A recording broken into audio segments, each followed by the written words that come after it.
اللہ اللہ اللہ اللہ نحمده ونصلي على رسوله الكريم فأعوذ بالله من الشيطان الرجيم بسم الله الرحمن الرحيم ألف لام ميم ذلك الكتاب لا ريب فيه هدى للمتقين الذين يؤمنون بالغيب ويقيمون الصلاة ومما رزقناهم ينفقون اللہ تبارک و تعالی سورہ بقرہ میں ابتدائی آیتوں میں مومنین کی شان بیان فرماتے ہیں، اور اس سے پہلے گویا قرآن کا تعارف ہے، اور فرماتے ہیں کہ ذالک الکتاب، یہ وہ کتاب ہے لا ریب فیہ، اس میں کوئی شک نہیں ہے، ہدن للمتقین، یہ کتاب ہدایت ہے متقی لوگوں کے لیے، اللہ سے ڈرنے والے لوگوں کے لیے ہدایت ہے۔ مفسرین یہاں پہ ایک سوال پیدا کرتے ہیں کہ بھائی ہدایت اور رہنمائی یہ تو گمراہ لوگوں کے لیے ہوتی ہے، جن کو راستہ معلوم نہیں ہوتا، ان لوگوں کو ہدایت دی جاتی ہے، راہ بتائی جاتی ہے۔ ہم راستہ بتاتے ہیں، کس کو راستہ بتاتے ہیں؟ جن لوگوں کو راستہ معلوم نہیں ہے ان کو راستہ بتاتے ہیں۔ لیکن قرآن میں کیا ذکر کیا گیا؟ ہدن، یہ رہنمائی ہے، ہدایت ہے للمتقین، متقی کے لیے۔ تو بظاہر کیسے ہونا چاہیے؟ انسانی عقل کے اعتبار سے، سوچ کے اعتبار سے آدمی یہ سمجھتا ہے کہ ہونا چاہیے ہدن للضالین، گمراہ لوگوں کے لیے ہدایت ہے، راہ بتانے والی، لیکن ایسے نہیں ذکر کیا گیا۔ متقین کے لیے ہدایت ہے، یہ بتایا گیا۔ تو اس کا معنی کیا ہے؟ مفسرین خود یہ سوال قائم کر کے جواب دیتے ہیں، بتانا یہ ہے کہ متقی جو تقوی کی انتہا پہ پہنچا، متقی جو راستہ حاصل کیا، رہنمائی حاصل کیا، وہ قرآن کی ہدایت سے رہنمائی حاصل کیا۔ متقی کیسے بنا؟ متقی کیسے بنا؟ قرآن کی ہدایت سے متقی بنا، یہ بتانا سمجھ۔ ہدن، یہ ہدایت ہے، رہنمائی ہے للمتقین، کن لوگوں کے لیے؟ متقی لوگوں کے لیے ہدایت۔ متقی کی بہت سی تعریفیں کی جاتی ہیں، اللہ سے ڈرنے والا۔ تفسیر مظہری میں ایک بات بتاتے ہیں کہ متقی کون ہے؟ آخرت میں نقصان دینے والی جو چیزیں ہیں اس سے بچنے والا متقی۔ متقی کون ہے؟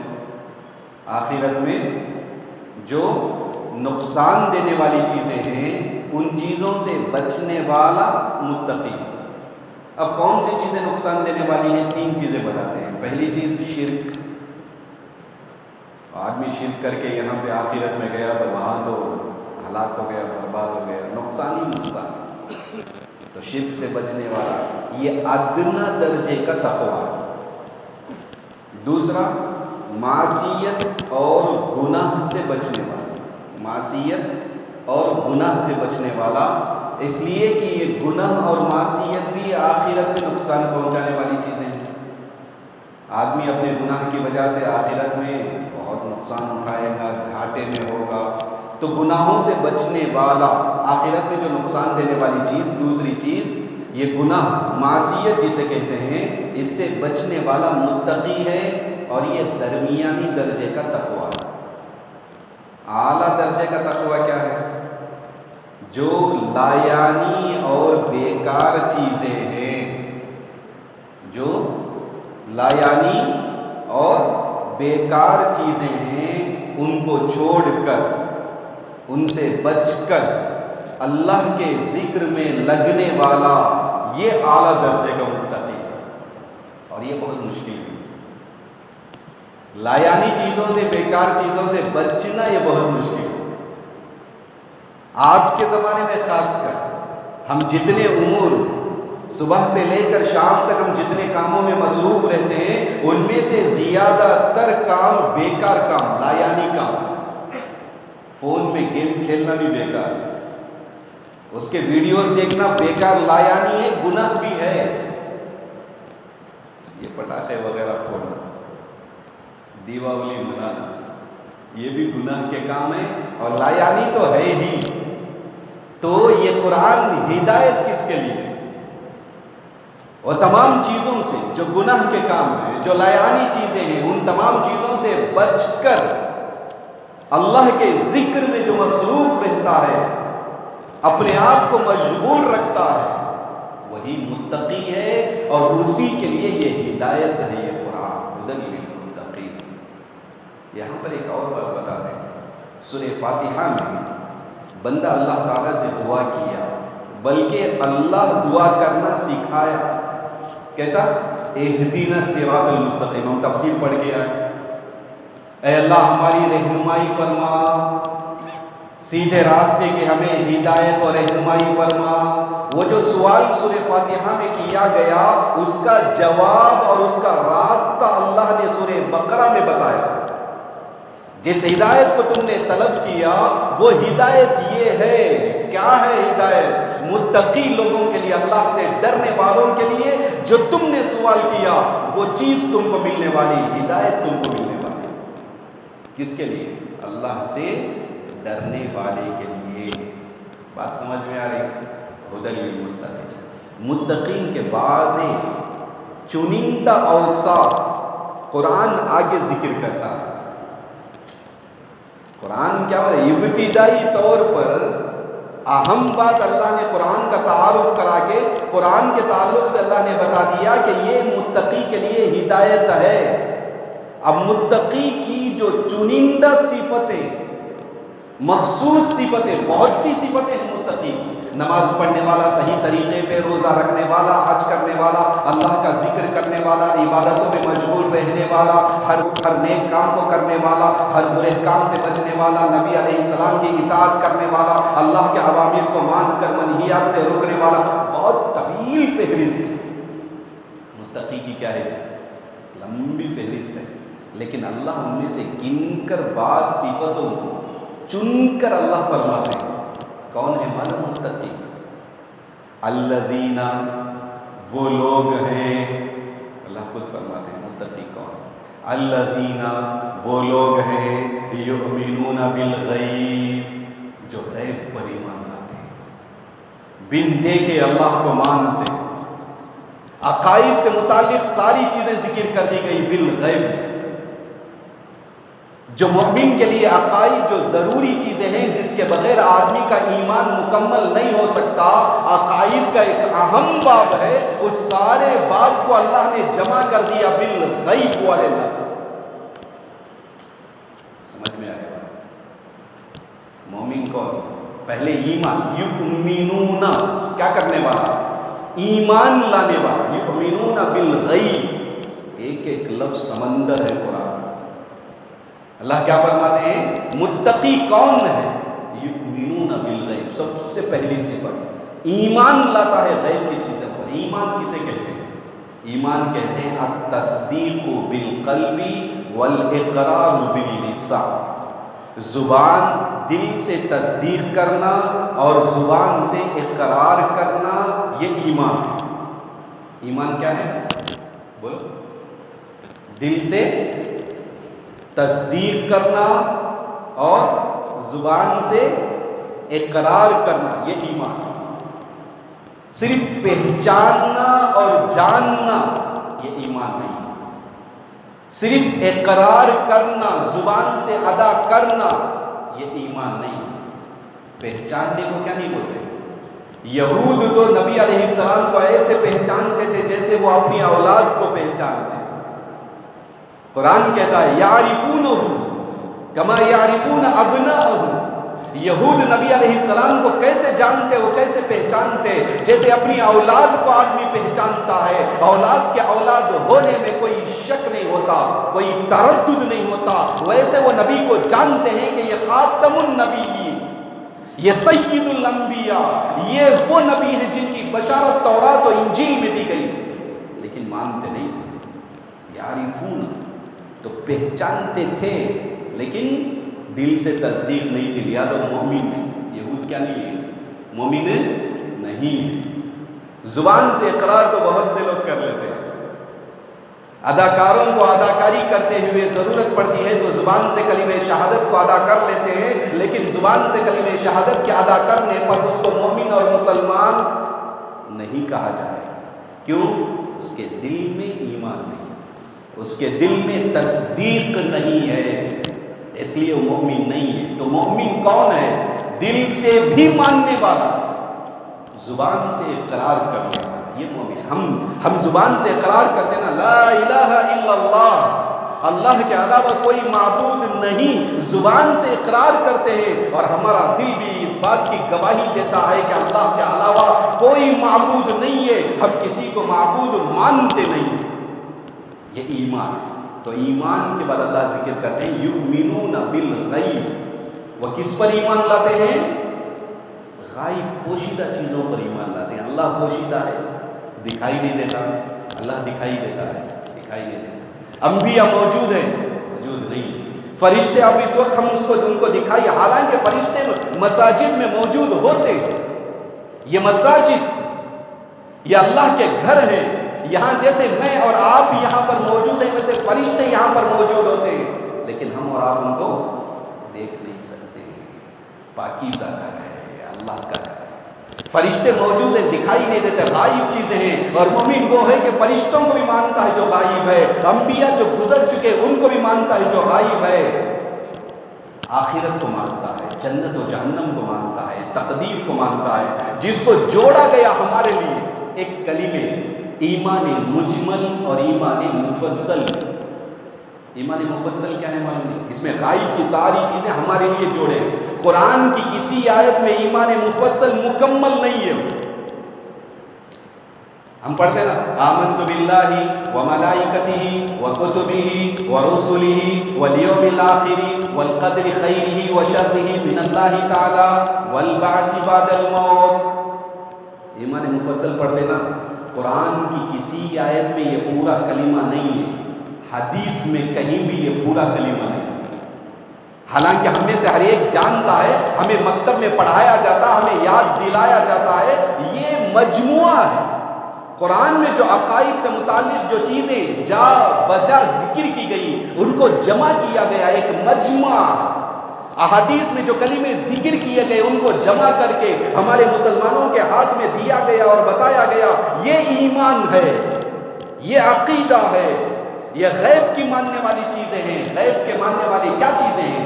آمنت باللہ، ہم ایک اللہ پر ایمان لاتے ہیں، اللہ موجود ہے، ایک ہے، سارے جہاں کا پیدا کرنے والا، ثانی عالم ہے، یہ آمنت باللہ کا۔ وملائکتہ، فرشتوں کو مانتے ہیں، اللہ نے فرشتوں کو پیدا کیا۔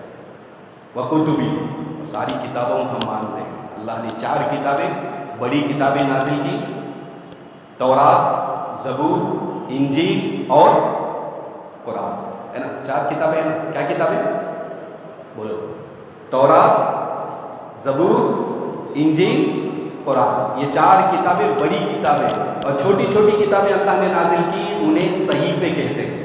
انہیں کیا کہتے ہیں؟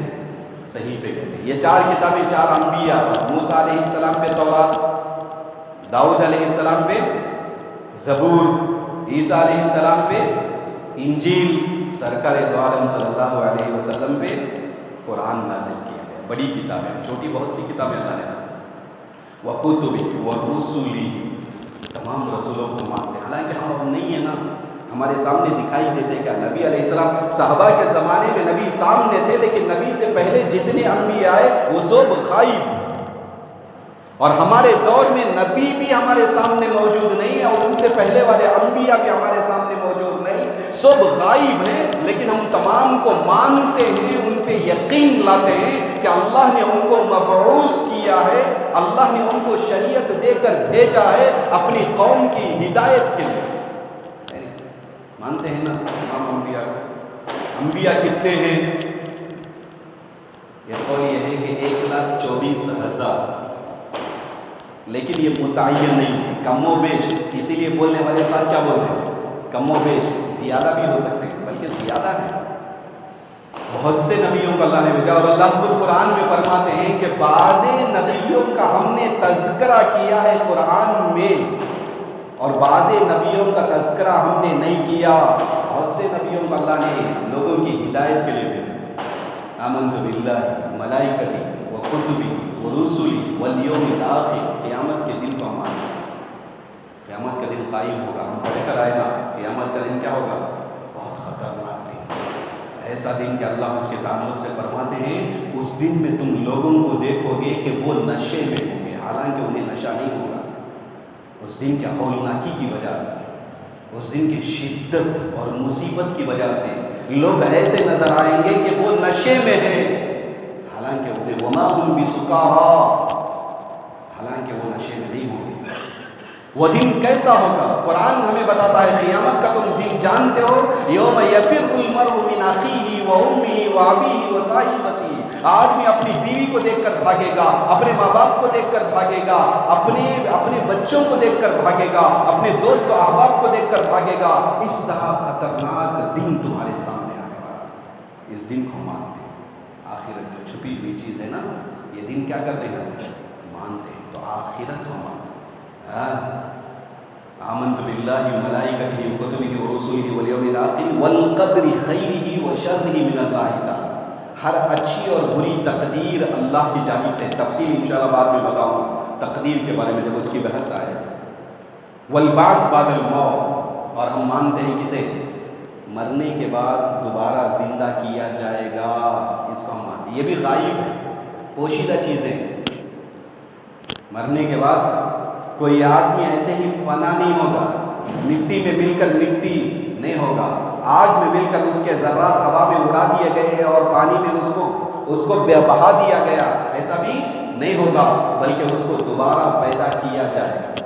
ہاں، ایک اسکول ہے مدراس میں، یمو ایچ اسکول، مرتضیٰ اسکول، تو وہاں پر ایک میڈم HM تھی، کلاوتی، غیر کلاوتی میڈم، چونکہ مسلم اسکول ہے، مسلمان طلبہ ہیں، تو انہوں نے یہ بعث بعد الموت، مرنے کے بعد جو دوبارہ زندہ کیا جائے گا، بہترین مثال سے انہوں نے سمجھا۔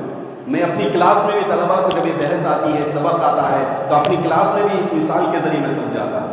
وہ میکس کی جو ہے HM ہے، میکس کی ٹیچر تھی، تو بورڈ میں انہوں نے حساب ڈالا، ایک بہت بڑا حساب ڈال کے مکمل کر کے طلباء کے پاس آ کر کھڑے ہو گئے اور کہنے لگی کہ دیکھو یہ حساب میں نے ڈالا ہے، اب میں اگر یہ حساب مٹا دوں تو کہ دوبارہ اس حساب کو ڈال سکتی ہوں کیا؟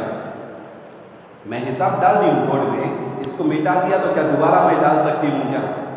تو کہنے لگے کیوں نہیں، آسانی سے ڈال سکتے ہیں، آپ ہی تو ڈالے ہیں اور آپ ڈال سکتے ہیں۔ تو کہنے لگی وہ دوبارہ پہلی مرتبہ ڈالنا مجھے مشکل تھا، میں نے ڈال دیا، اب مٹانے کے بعد دوبارہ ڈالنا میرے لیے آسان ہے۔ ویسے اللہ نے جب انسان کو پہلی مرتبہ پیدا کر دیا، یہ پہلی مرتبہ بغیر مثال اور نظیر کے جو اللہ نے پیدا کیا، یہ پیدا کرنا مشکل تھا، جب پیدا کر دیا دوبارہ پیدا کرنا اللہ پر کیا مشکل ہے؟ یہ قرآن کا مضمون ہے، اللہ قرآن میں فرماتے ہیں کہ دوبارہ پیدا کرنا اللہ پر مشکل نہیں ہے، قرآن کا مضمون ہے۔ اسے کہتے ہیں بعث بعد الموت، مرنے کے بعد دوبارہ پیدا، یہ غیب کی چیز ہے۔ یہ کیا چیز ہے؟ اللہ فرماتے ہیں متقی کون ہے جانتے ہیں؟ یؤمنون بالغیب، وہ کیا کرتے ہیں؟ غیب پر ایمان لاتے ہیں۔ پہلی صفت متقی کی، متقی کی پہلی صفت کیا ہے؟ غیب پر ایمان لانا۔ وَيُقِيمُونَ الصَّلَاةَ، دوسری صفت ہے نماز قائم کرنا۔ تین صفتیں خاص کر ذکر کی گئی اور پھر متقی کو بتایا گیا۔ ان تین صفتوں میں سے دوسری کیا ہے؟ نماز قائم کرنا۔ دیکھو نماز پڑھنا نہیں ہے، نماز پڑھنے کا لفظ استعمال نہیں کیا گیا. یقیمون الصلاۃ نماز قائم کرنے کا معنی ہے. قائم کرنا کیا ہے؟ مکمل پورے طریقے سے اس کے آداب کو، سنن کو، واجبات کو، مستحبات کو، ساری چیزوں کی رعایت کر کے ہر حیثیت سے، ہر جانب سے نماز کو مکمل کرنا، یہ نماز کو قائم کرنا کہلاتا ہے. سمجھے؟ پورے آداب کے ساتھ، جس میں وضو بھی داخل، وضو بھی کیا جائے، صحیح طریقے سے قیام صحیح طریقے سے ہو، رکوع صحیح طریقے سے ہو، سجدہ صحیح طریقے سے ہو، تشہد صحیح طریقے سے ہو، اور اس میں قرات صحیح طریقے سے ہو. نبی علیہ السلام کے جو طریقے ہیں اس طریقے پر پورے آداب کی رعایت کرتے ہوئے جو نماز پڑھی جائے گی وہ نماز قائم کرنا کہتا ہے. سمجھے؟ کوئی چیز چھوٹ گئی تو نماز قائم کرنا نہیں ہے. وضو کے بغیر نماز پڑھ لیے تو نماز اس کو قائم کرنا نہیں کہتا.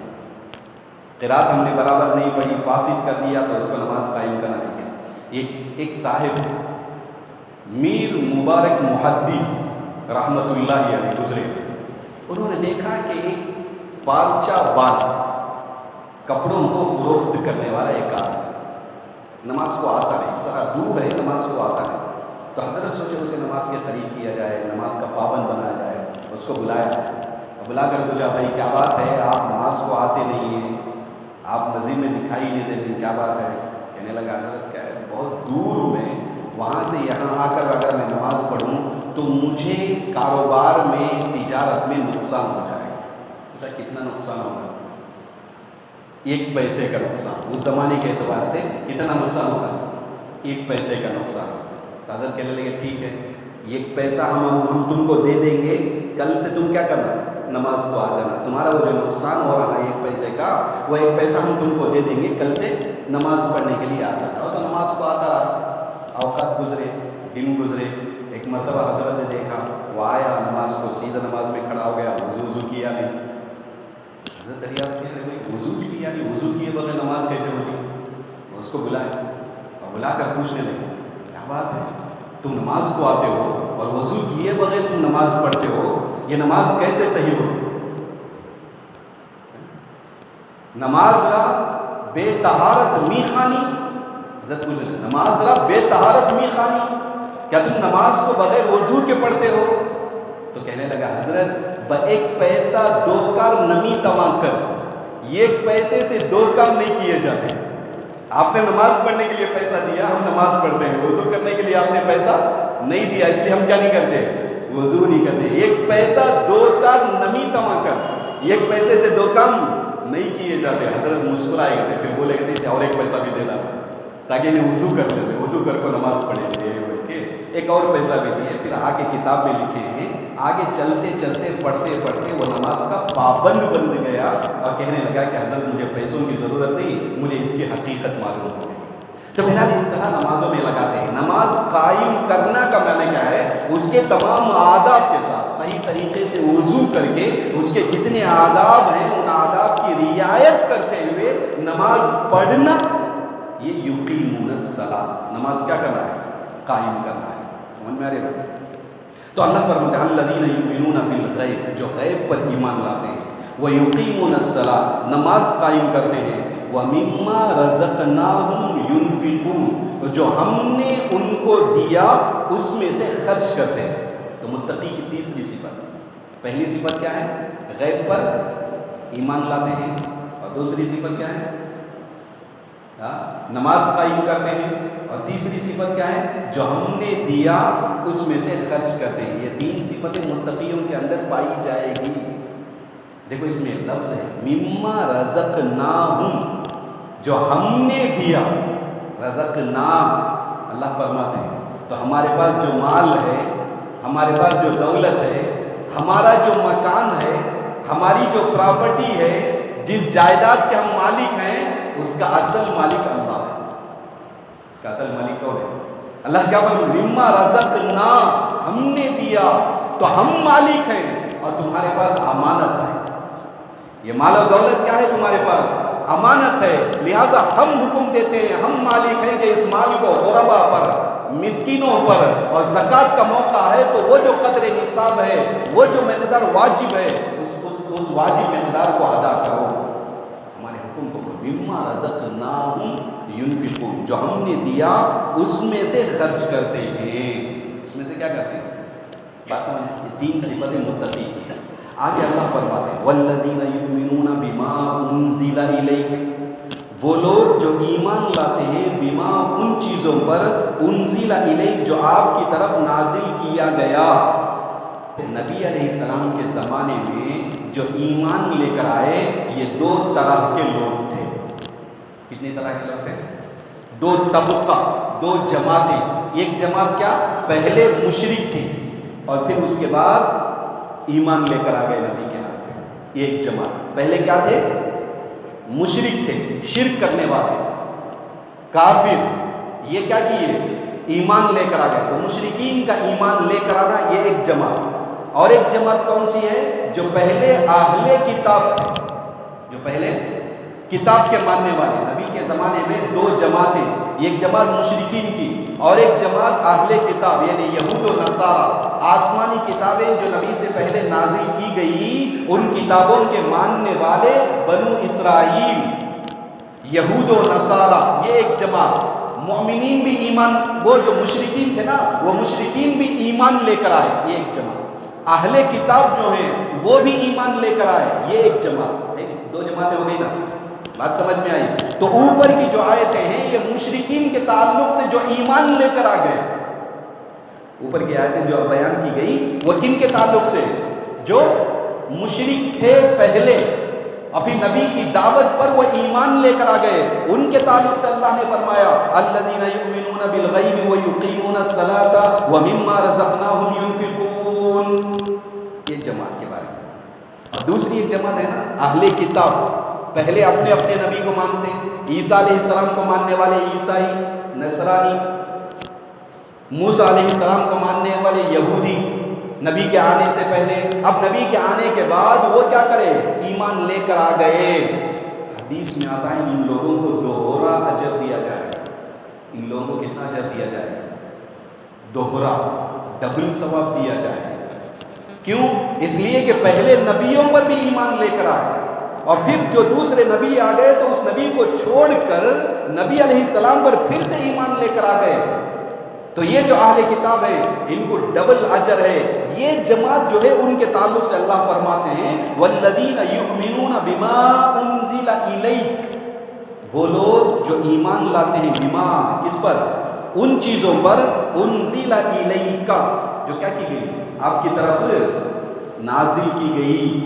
سمجھ میں آ رہی بات؟ جو ایمان لاتے ہیں کس پر ایمان لاتے ہیں؟ ان چیزوں پر جو آپ کی طرف نازل کی گئی، یعنی قرآن پر، نبی کی وحی پر. وما انزل من قبلک، اور ان چیزوں پر جو آپ سے پہلے نازل کی گئی، تورات انجیل، اس پر ایمان لاتے ہیں. سمجھے؟ یہ جو لوگ ہیں یہ لوگ بھی متقی ہیں. یہ لوگ بھی کیا ہیں؟ متقی ہیں. تو متقین کی 2 جماعتیں اللہ تبارک و تعالیٰ نے ذکر کی ہیں اور آگے فرماتے ہیں وَبِالْآخِرَةِ هُمْ يُوقِنُونَ، وہ آخرت پر یقین رکھنے والے. یا دیکھو ایک اہم بات ہمیں درمیان میں معلوم ہوتی ہے. اس آیت میں ختم نبوت پر ایک دلیل پیش کی گئی. نبی یہ آخر الزمان ہیں، ان کے بعد کوئی نبی آنے والا نہیں ہے. اگر کوئی نبی آیا اور آنے کا دعویٰ کیا، آ تو نہیں سکتا، اگر کوئی آنے کا دعویٰ کیا، نبی ہونے کا دعویٰ کیا، وہ دنیا میں سب سے بڑا، بولو بھائی، جھوٹا. نبی آخر زمان جی، نبیوں کا سلسلہ ختم. اب داعی کا سلسلہ ہے، مجددین کا سلسلہ ہے، اولیاء اللہ کا سلسلہ ہے، وہ نبی کی دعوت کو آگے لے جانے والے ان کی امت کا سلسلہ. اور آپ کے بعد کیا نہیں ہوگا؟ کوئی نبی نہیں آئے گا. اگر کوئی نبی ہونے کا دعویٰ کرے وہ دنیا کے سارے لوگوں میں سب سے بڑا جھوٹا ہے. کہ وہ قادیانی ہو، کہ وہ رشاد خلیفہ ہو یا مسیلمہ کذاب ہو. نبی بتائے میرے بعد بہت سے لوگ آئیں گے، آپ کو نبی ہونے کا دعویٰ کریں گے، تم ان کی بات ماننا نہیں، اس جال میں پھنس نہیں جانا، بہت خطرناک جال ہے. سمجھے؟ آئے دن نئے نئے طریقے سے، جیسے اس سے پہلے ہی بتایا گیا تھا ہمارے بیلور میں بھی جو ہے یہ سازشیں، یہ فتنے جاری ہیں. مسلمانوں کو ایسے ہٹا نہیں سکتے اسلام سے، تو لہٰذا دوسرے جو غلط عقائد ختم نبوت کا انکار کر کے یہ عقائد مسلمانوں میں داخل کیے جاتے ہیں، یہ فتنے ہیں، ان فتنوں سے بچنا ضروری ہے۔ دیکھو یہاں ختم نبوت ختم، اس کے بعد کوئی نبی نہیں آئے گا، اس آیت سے ہم کو معلوم ہوتا۔ کیسے معلوم ہوتا؟ اس آیت میں اللہ فرماتے ہیں وہ لوگ جو ایمان لاتے ہیں بما انزل الیک، کس پر؟ جو آپ کی طرف نازل کیا گیا قرآن، اس پہ ایمان لاتے ہیں۔ وما انزل من قبلک، آپ سے پہلے جو کتابیں آئی، آپ سے پہلے جو کتابیں آئی اس پہ ایمان لاتے ہیں۔ آپ سے پہلے جو نبی آئے ان نبیوں پہ ایمان لاتے ہیں، لیکن آپ کے بعد یہ لفظ نہیں ہے۔ یہ لفظ ہے کیا؟ وَمِن بَعْدِ، قرآن میں کہیں بھی نہیں ہے۔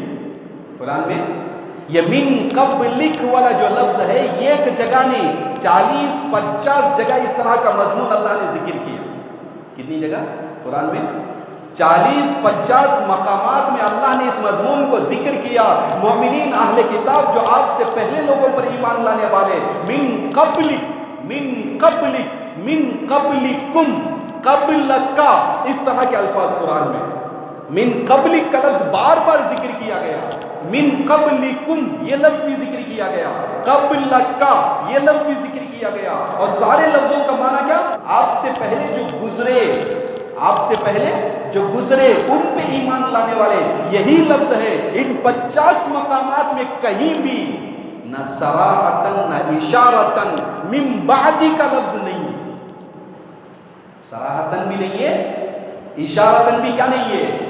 آپ کے بعد کا لفظ نہیں ہے۔ تو معنی یہ ہے کہ آپ کے بعد کیا نہیں ہوگا؟ کوئی نبی نہیں آئے گا۔ سمجھے؟ جتنے نبی تھے آپ سے پہلے گزر چکے۔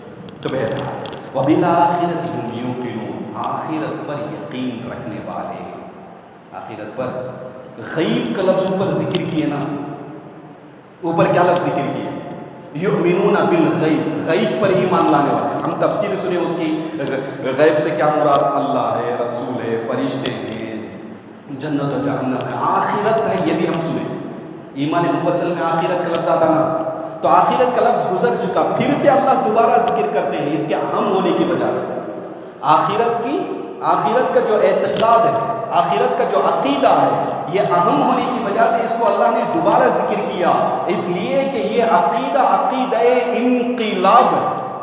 یہ آخرت کے عقیدے کو کہتے ہیں، یہ اسلام کا ایک ترہ ہے، یہ اسلام کا ایک انقلاب ہے۔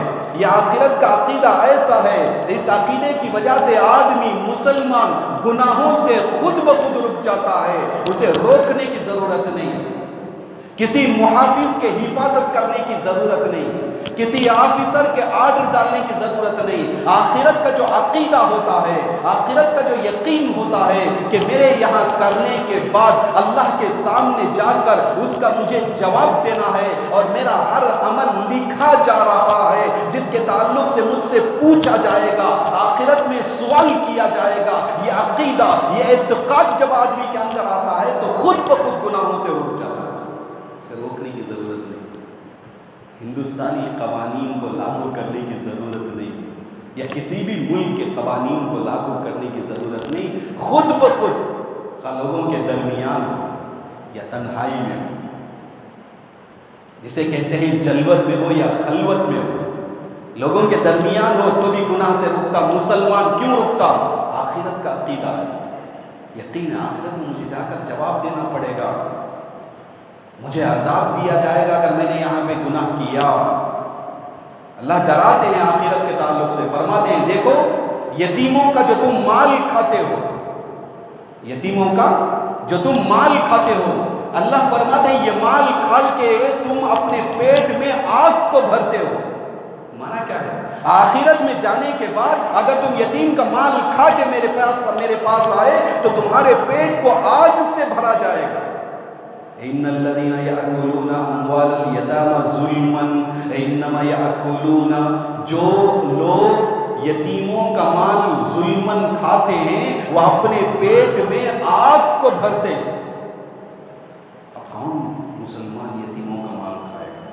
ڈرے گا کہ میں گیا تو کیا ہوگا، زنا کر کے گیا تو نبی علیہ السلام نے بتایا فلاں فلاں گناہ ہے، شراب پی کے گیا تو فلاں فلاں گناہ ہے، ربا، سود کھا کے گیا تو فلاں کام ہے. تو آخرت کا عقیدہ ایسا ہے کہ اس کو آدمی سوچتا ہے تو گناہوں سے خود بخود رک جاتا ہے. اس لیے کہتے ہیں کہ یہ عقیدہ انقلاب ہے، لوگوں میں تبدیلی لانے والا عقیدہ ہے. اس کے علاوہ دوسروں کو دیکھ لو جن کے یہاں آخرت کا کوئی عقیدہ نہیں.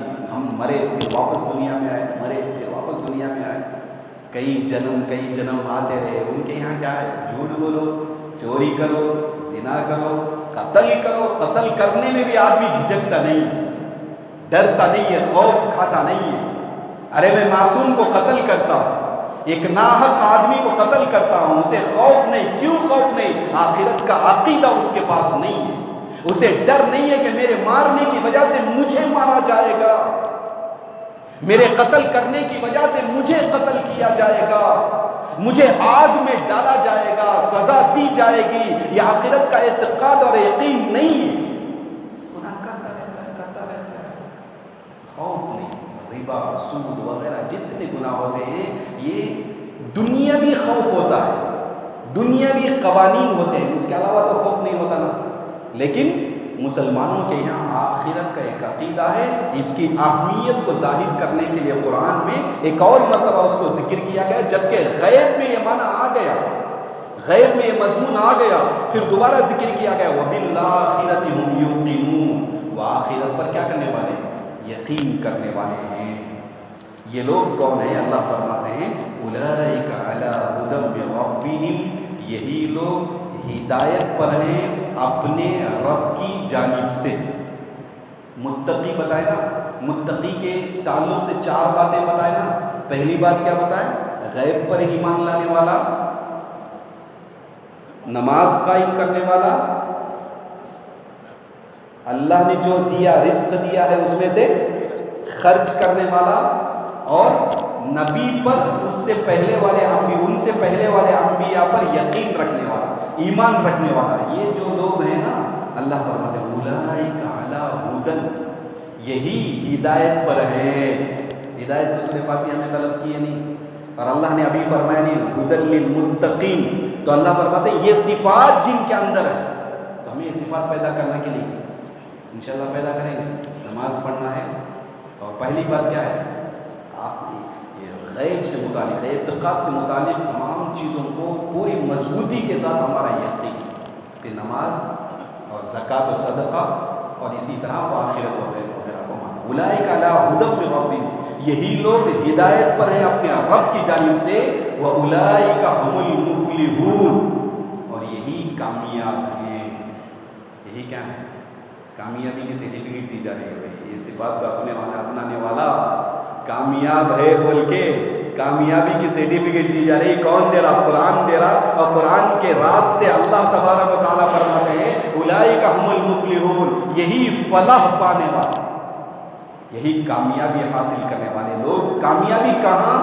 دنیا میں بھی اور آخرت میں بھی. اگر کامیابی حاصل ہونا ہے تو ان چیزوں پہ عمل کرنے والے، نماز وغیرہ پڑھنے والے. یہ چیزیں سمجھ میں آئے.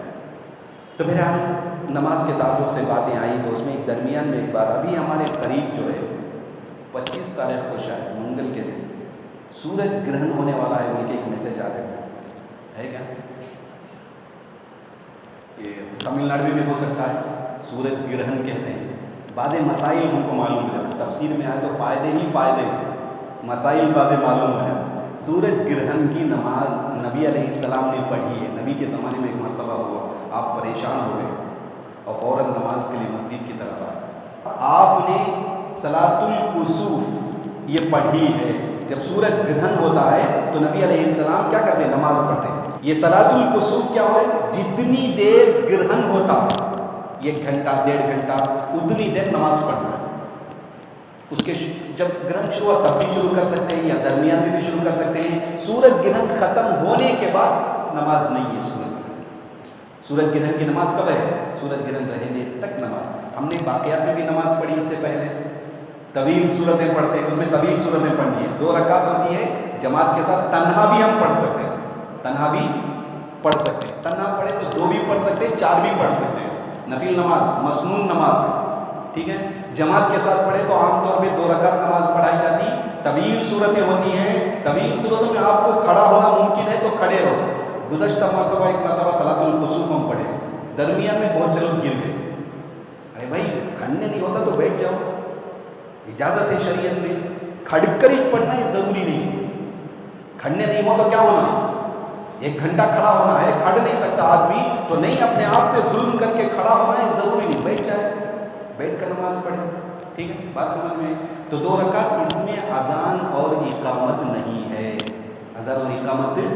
اور یہ نماز جو ہے مکروہ اوقات میں نہیں پڑھی جائے, مکروہ اوقات میں نہیں پڑھی جائے. مکروہ اوقات کیا ہے؟ زوال کا وقت ہے, طلوع کا وقت ہے, غروب کا وقت ہے. ویسے ہی عصر کے بعد بھی نماز نہیں پڑھے. اب یہ جو گہن ہونے والا ہے شاید عصر کے بعد ہی ہونے والا.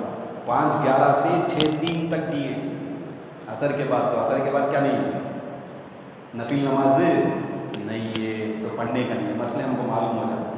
ٹھیک ہے, کیا کرنا؟ دعا کر سکتے ہیں, استغفار کر سکتے ہیں, کرنا چاہیے. دعا کریں, استغفار کریں, ان چیزوں میں مشغول ہوں. مکروہ اوقات میں نفل نمازیں